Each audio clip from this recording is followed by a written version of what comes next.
ছিল গ্রাম, নাম সোনাপুর। শান্তিপূর্ণ একটি গ্রাম, যেখানে গরু, ছাগল ও হাসি খুশি মানুষ বাস করত। সেই গ্রামে রাখাল নামের এক ছোট্ট ছেলে বাস করত।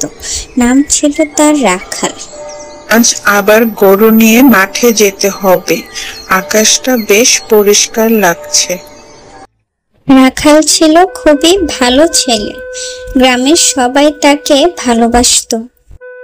একদিন কোথা থেকে যেন কান্নার শব্দ শুনছি। আশেপাশে তো কাউকে দেখছি না। দেখি তো, ওই দিকে একটু। অনেক ব্যথা, অনেক ব্যথা, যন্ত্রণা করছে।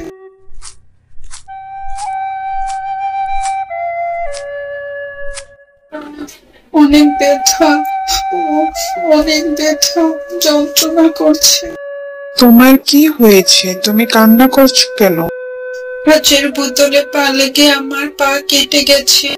ওহো, তো এখন তুমি কিভাবে কি করবে? রক্ত বন্ধ করতে হবে। আমি জানি না, আমার বাড়ি যাওয়াও সম্ভব নয়। ও বাবা, অনেক রক্ত ঝরছে। সামনে আমার বাড়ি। আমার বাড়িতে চল। রক্ত বন্ধ করাতে আমার মা তোমাকে সাহায্য করবে। আজ তুমি আমার অনেক উপকার করলে। তুমি যদি না থাকতে আমি যে কি করব বুঝিয়ে উঠতে পারছিলাম না। ও ঠিক আছে, মানুষে তো মানুষের পাশে দাঁড়াবে, তাই না? মা, ওর জন্য কিছু খাবার নিয়ে আসো।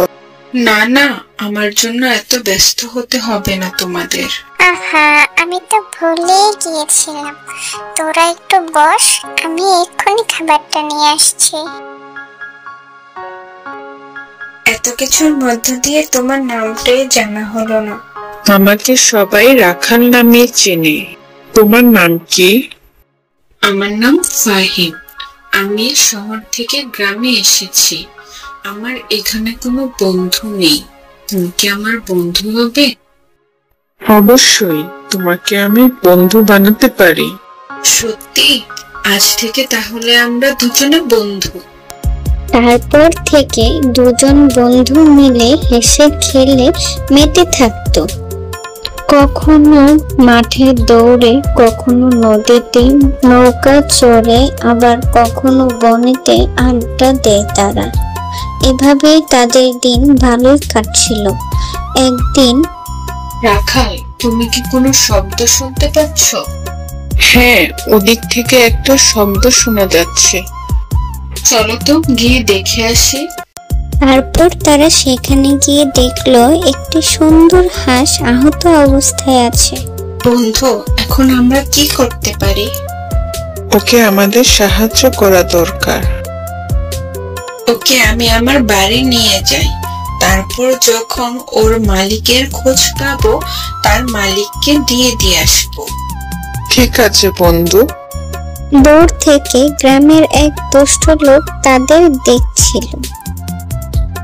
সে গ্রামের লোকজনের কাছে বলে বেড়ালো যে রাখাল ফাহিমের সাথে চলাফেরা করে খারাপ হয়ে যাচ্ছে। ফাহিম চোর, সে আরেকজনের হাঁস চুরি করেছে। হ্যাঁ রে রাখাল, তোর ওই চোর বন্ধুর সাথে চলা বন্ধ কর, নয়তো কোনো একদিন তুই পস্তাবি। না চাচা, তোমরা ওকে ভুল বুঝছো। ফাহিম খুবই ভালো মনের মানুষ, সে খুবই ভালো ছেলে। একদিন গ্রামে ছড়িয়ে পড়লো চুরি করা হাঁস কথা বলতে পারে।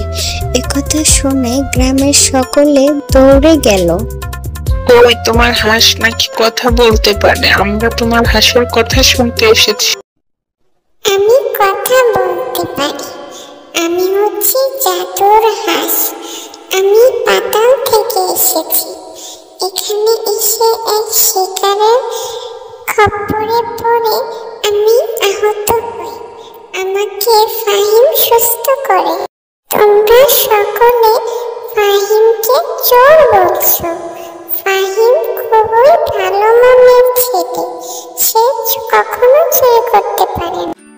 দেখেছো, বলেছিলাম না, ফাহিম কখনো চুরি করতে পারে না।